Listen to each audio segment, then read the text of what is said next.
नाज़रीन अस्सलाम वालेकुम, आपकी खिदमत में एक नई वीडियो के साथ आपका मेज़बान हाज़िर है।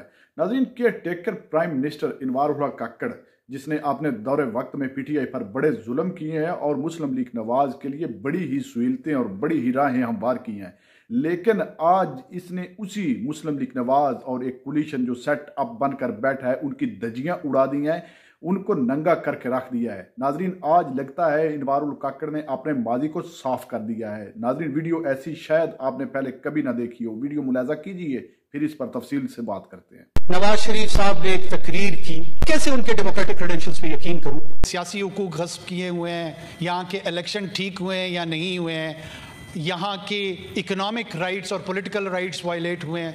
नवाज शरीफ जब वो एक्यूजडली आर्मी चीफ और आईएसआई के सरबराह का नाम लेकर उन पे ये इल्जाम है कि उन्होंने जुडिशरी को इन्फ्लुएंस किया, उन्होंने इलेक्टोरल प्रोसेस को इन्फ्लुएंस किया, और चंद माह कबल आपने एक ऐसी कानून साजी का हिस्सा बने जिसके इमीडिएट बेनिफिशियरी वो थे। ये आर्म्ड गोली बुलेट का सहारा ना लेते, ये भी बैलेट की तरफ आते। ये बैलेट की तरफ आ इसीलिए नहीं रहे हैं कि इनको पता है कि बैलेट में सपोर्ट बेस इनको मैसर आनी नहीं है। आप मेरी सरजमीन पे काबिज हो कि शिकस्त इनका मुकद्दर है, कि उनके साथ इतनी बड़ी सियासी ज्यादती हुई है, और वही इस मुल्क का सिकंदर होगा और वही इस मिल्लत का सिकंदर होगा। इदारा यकीनन किसी सियासी पार्टी का ना है ना उसको होना चाहिए। उत्तर की दिहाई में अगवा हुए आज तक उनकी लाश नहीं मिली। हम बच्चे जरूर हैं, लेकिन हमें याद है कि वो इल्जाम एफएसएफ पे लगा, जो कि जनाब जुल्फकार अली भुट्टो की एक फ्रंट फोर्स थी।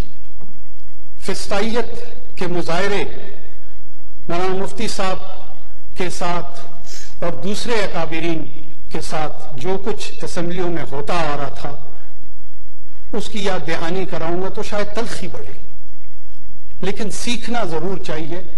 हमें इन आमाल से फ्यूचर में अवॉइड करना चाहिए। देखिए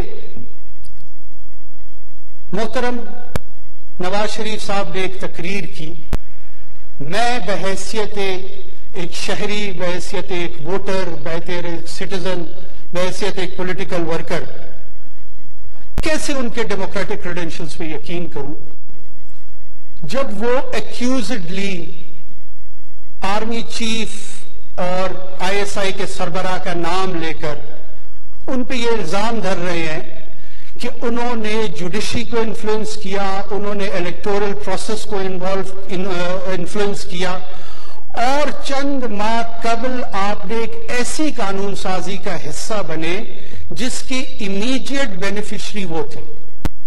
यकीनन मैंने उनका मौकफ ये भी सुना, बहुत सारे दोस्तों का उनका, कि उन्होंने एक एग्जीक्यूटिव के उसूल के लिए उस कानून साजी की हमायत की थी।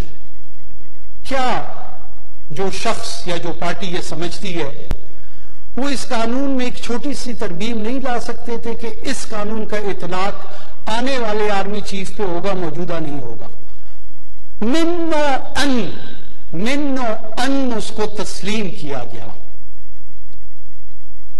और फिर चंद माह कबल, और एक डाइसेंटिंग वोट भी किसी नेशनल असेंबली के या सेनेट के मेंबरान का नहीं आया।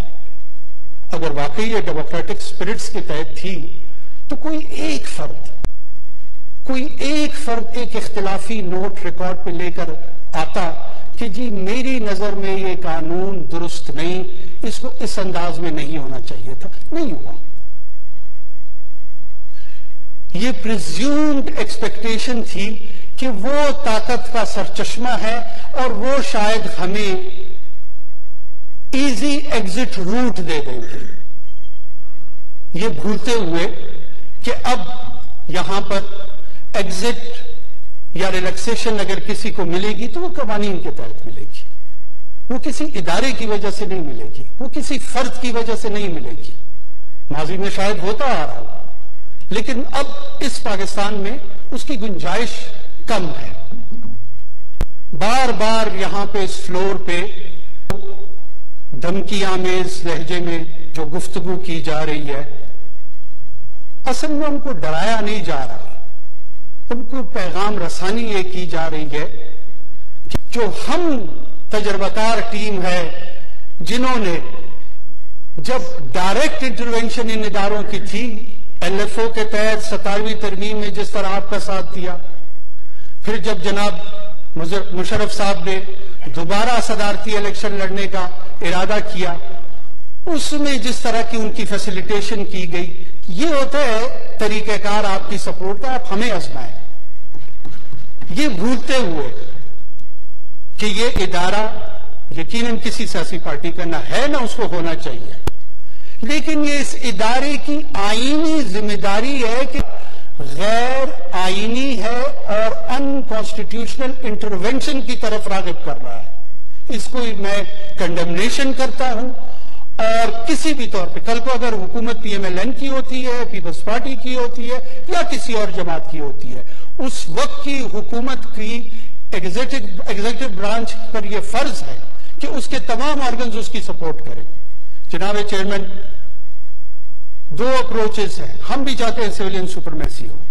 सिविलियन सुपरमेसी इस मुल्क में उस वक्त कायम होगी जब सिविलियन इंस्टीट्यूशन स्ट्रेंथन होंगे, जब यहां की पुलिस स्ट्रेंथन होगी, वो डीपोलिटिसाइज होगी, वापडा दुरुस्त होगा, रेलवे दुरुस्त होगा, बाकी तमाम जितने इदारे हैं वो अपनी फंक्शन करेंगे, NDMA दुरुस्त होगा। ये खुशफहमी है। इस ऐसी सूरत हाल में ये मुल्क क्यास की तरफ जाएगा, डिसऑर्डर की तरफ जाएगा। हम इन्हें कहते हैं आए बैठे नेशनल डायलॉग करें। रास्ता सिविलियन सुपरमेसी का ये है कि हम मिलकर इस पार्लियामान को मजबूत करते हैं, सिविलियन इदारों को मजबूत करते हैं, और इस इदारती इंस्टीट्यूशनल स्ट्रेंथ में वक्त के साथ हर इदारा अपनी अपनी जगह पे जाकर अपना नॉर्मल फंक्शन करेगा। लेकिन अगर कॉन्कर करने का किसी की नीयत है, फतह करने की नीयत है, तो फिर मैं भी इस फ्लोर से बहुत अदब के साथ ये दावा करता चलूं कि शिकस्त इनका मुकद्दर है। फतह नहीं हो सकता, कॉन्कर नहीं हो सकता। तमाम इदारों को लीड किया जाता है, और लीड करने के लिए आपके पास दो प्री रिक्विजिट होने चाहिए। एक है कैरेक्टर और दूसरा है विजन। ये जिसके पास भी होगा उसके पास ईमानी कुव्वत होगी, उसके पास आसमानी रहनुमाई होगी, और वही इस मुल्क का सिकंदर होगा और वही इस मिल्लत का सिकंदर होगा। नाजरीन, आपने वीडियो मुलाजा फरमाई है। नाजरीन, इनवारुल काकड़ का कोई माजी बिल्कुल साफ नहीं। इसने आपने थोड़े से वक्त में PTI पर बड़ा जबरी जुल्म किया और मुस्लिम लीग नवाज के लिए राहें हमवार की। लेकिन नाजरीन, आज की आपने इसकी गुफ्तगू सुनी है कि जिस तरह ये मुस्लिम लीग नवाज शरीफ और शहबाज शरीफ के पोल खोल रहा है, और वाजे वाजे इसने बता दिया है कि ये फार्म 47 की पैदावार है और मैंने इनका भरपूर साथ दिया। नाजरीन, इस वक्त पूरी कौम जानती है मुस्लिम लीग नवाज और ये जो कोलिशन सेटअप है किस तरह अवाम पर मुसल्लत हुआ है, अवाम तो जानती है, लेकिन इनके साथी आज अपने मुंह से इतराफ़ कर रहे हैं कि किस तरह ये मुसल्लत हुए हैं, जिस तरह इनवारुल काकड़ ने इनके पोल खोले हैं। नाजरीन, आपने ये वीडियो देखी है। इस वीडियो को देखने के बाद आपकी इनवारुल काकड़ के बारे में क्या राय है, कमेंट सेक्शन में कीमती राय दीजिए, और अगली वीडियो तक अपने मेज़बान को दीजिए इजाज़त। अल्लाह हाफिज़।